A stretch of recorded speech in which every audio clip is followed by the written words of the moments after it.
The tunnel Project 11 encompasses the bypass of the Allmend tunnel via the Allmend Waffenplatz, the conversion of the Allmend tunnel and the complete rebuilding of the route in the area between Arebrücke and Thun Süd.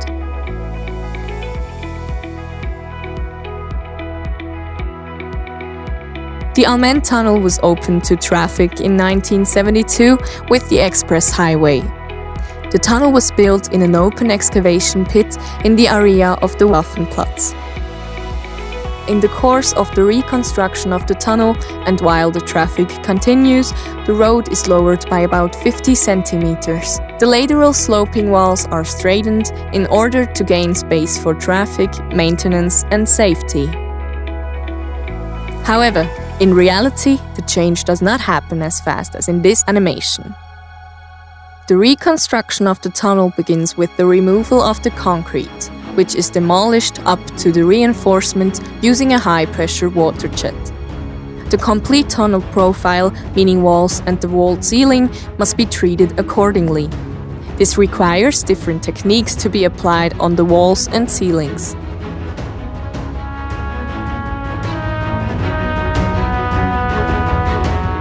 The removal of the concrete at the vault is carried out with a hydro-demolition robot, moving forward in a computer-controlled manner. With each forward movement, the robot exposes a precisely defined section of the concrete. Several hydro-demolition robots are used simultaneously.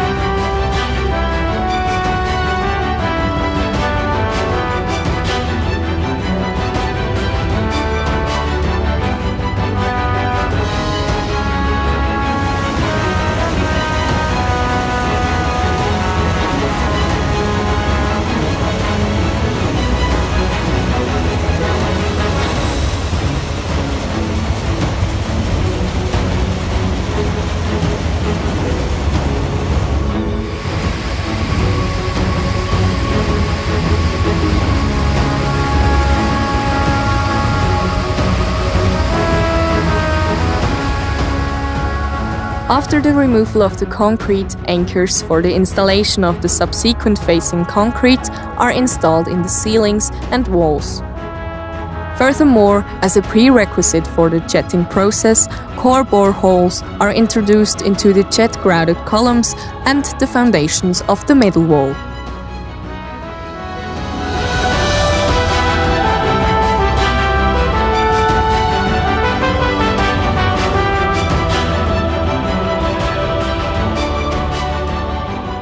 In order to ensure the load capacity of the tunnel during the conversion, the outer and middle walls must be underpinned with jet-grouted columns.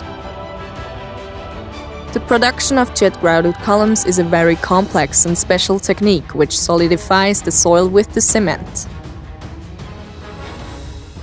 The main work steps can be summarized as follows.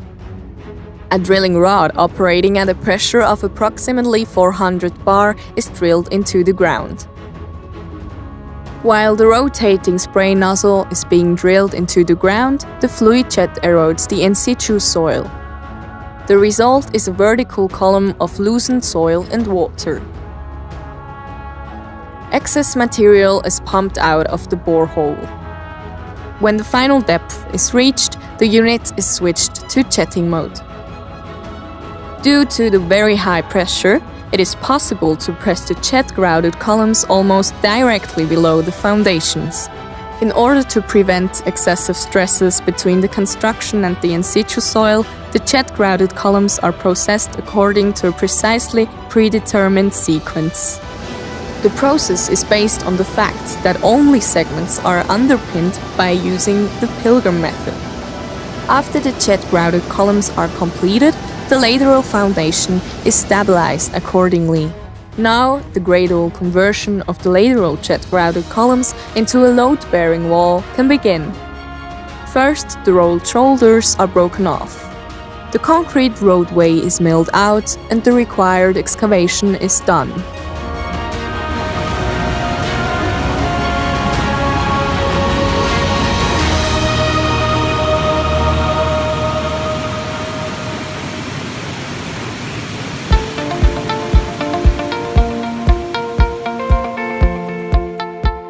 The demolition of the lateral sloping concrete wall takes place in 2 stages and within a tunnel block in several sections, also following the Pilgrim method.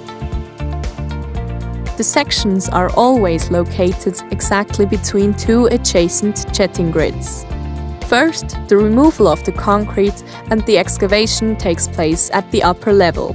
In order to prevent the in-situ soil from collapsing and to improve the overall stability during the construction, the back wall is secured with reinforced steel mesh and sprayed concrete.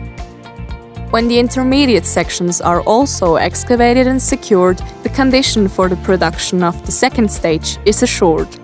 The production of the lower level follows the same procedure as the upper level.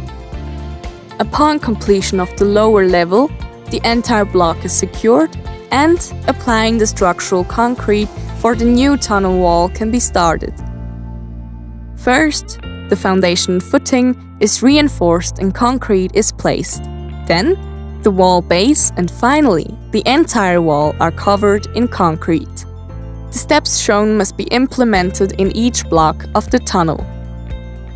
In order to ensure a similar work progress, 2 teams are starting from both portals and work toward the center of the tunnel. The underpinning of the center wall is a considerably more risky undertaking due to the double static load of the vaulted ceiling and the traffic load in the vehicular tube. The center wall is also completed following the same workflow, that is to say, 2 teams start from the portals and work towards the center of the tunnel.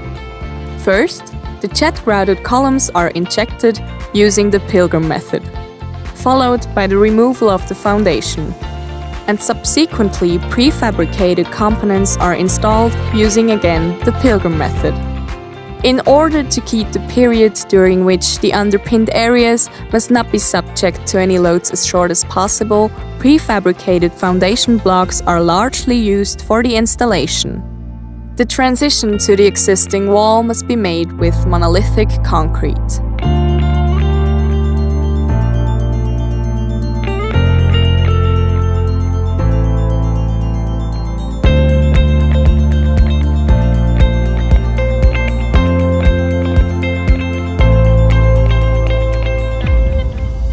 After every second section is completed, the intermediate sections can be started.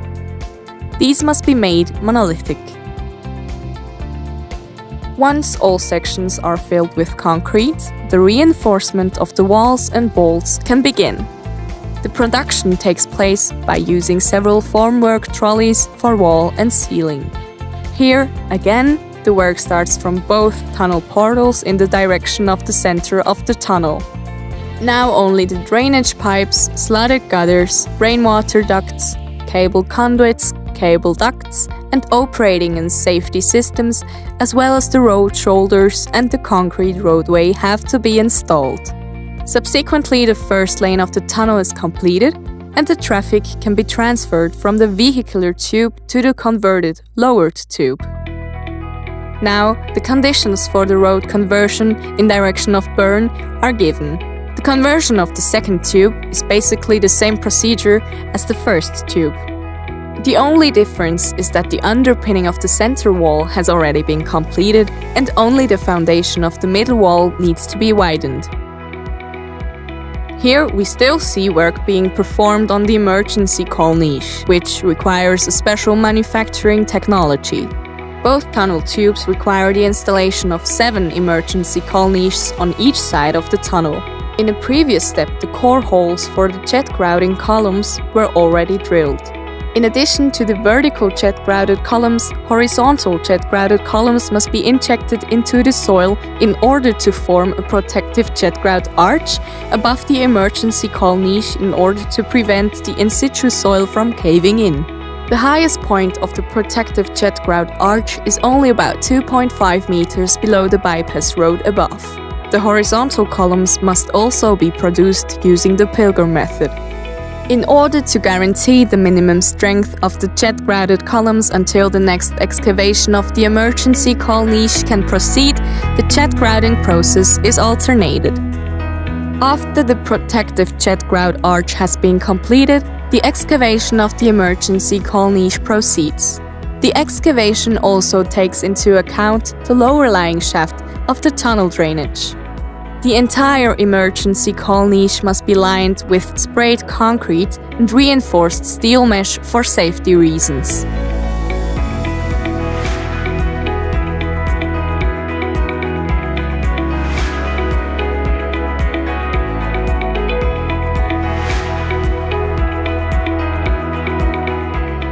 After spraying the concrete is completed, the reinforcement for the structural concrete can be started.